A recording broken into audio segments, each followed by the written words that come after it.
एक बुजुर्ग औरत मर गई। यमराज लेने आए। औरत ने यमराज से पूछा, आप मुझे स्वर्ग ले जाएंगे या नर्क? यमराज बोले, दोनों में से कहीं नहीं। तुमने इस जन्म में बहुत ही अच्छे कर्म किए हैं, इसलिए मैं तुम्हें सीधे प्रभु के धाम ले जा रहा हूं। बुजुर्ग औरत खुश हो गई, बोली, धन्यवाद, पर मेरी आपसे एक विनती है। मैंने यहाँ धरती पर सबसे स्वर्ग नर्क के बारे में बहुत सुना है। मैं एक बार इन दोनों जगहों को देखना चाहती हूँ। यमराज बोले, तुम्हारे कर्म अच्छे हैं, इसलिए मैं तुम्हारी ये इच्छा पूरी करता हूँ। चलो हम स्वर्ग और नर्क के रास्ते से होते हुए प्रभु के धाम चलेंगे। दोनों चल पड़े। सबसे पहले नर्क आया। नर्क में बुजुर्ग औरत ने जोर जोर से लोगों के रोने की आवाज सुनी।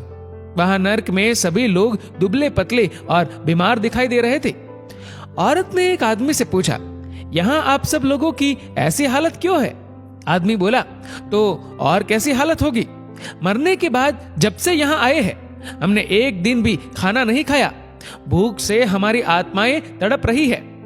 बुजुर्ग औरत की नजर एक विशाल पतीले पर पड़ी, जो कि लोगों के कद से करीब 100 फीट ऊंचा होगा। उस पतीले के ऊपर एक विशाल चम्मच लटका हुआ था। पतीले में से बहुत ही शानदार खुशबू आ रही थी।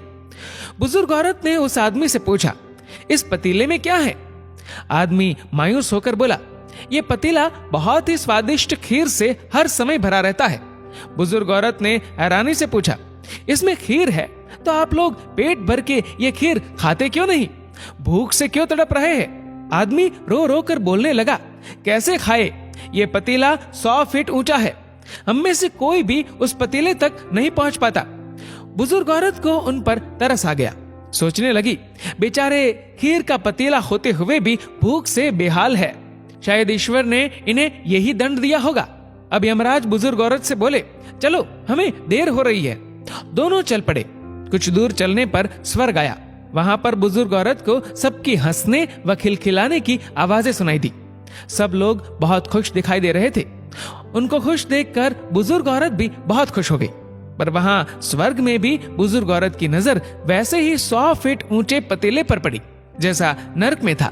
उसके ऊपर भी वैसा ही चम्मच लटका हुआ था। बुजुर्ग औरत ने वहां लोगों से पूछा, इस पतीले में क्या है? स्वर्ग के लोग बोले कि इसमें बहुत टेस्टी खीर है। बुजुर्ग औरत हैरान हो गई। उनसे बोली, पर यह पतीला तो 100 फीट ऊंचा है। आप लोग तो इस तक पहुंच ही नहीं पाते होंगे। उस हिसाब से तो आप लोगों को खाना मिलता ही नहीं होगा। आप लोग भूख से बेहाल होंगे। पर मुझे तो आप सभी इतने खुश लग रहे हो, ऐसे कैसे? उनमें से एक व्यक्ति बोला, हम सब लोग तो इस पतीले में से पेट भर के खीर खाते हैं। औरत बोली, पर कैसे? पतीला तो बहुत ऊंचा है।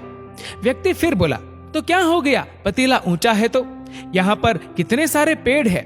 हमने इन पेड़ों की लकड़ी ली, उसको काटा और एक विशाल सीढ़ी का निर्माण किया। उस लकड़ी की सीढ़ी के सहारे हम पतीले तक पहुंचते हैं और सब मिलकर खीर का आनंद लेते हैं। बुजुर्ग औरत यमराज की तरफ देखने लगी। यमराज मुस्कुराए और बोले, ईश्वर ने स्वर्ग और नर्क मनुष्यों के हाथ में ही सौंप रखा है। चाहे तो अपने लिए नर्क बना ले, चाहे तो अपने लिए स्वर्ग। ईश्वर ने सबको एक समान हालातों में डाला है। उसके लिए उसके सभी बच्चे एक समान है। वो किसी से भेदभाव नहीं करता। वहां नर्क में भी पेड़ पौधे सब थे, पर वो लोग खुद ही आलसी है। उन्हें खीर हाथ में चाहिए। वो कोई कर्म नहीं करना चाहते, कोई मेहनत नहीं करना चाहते।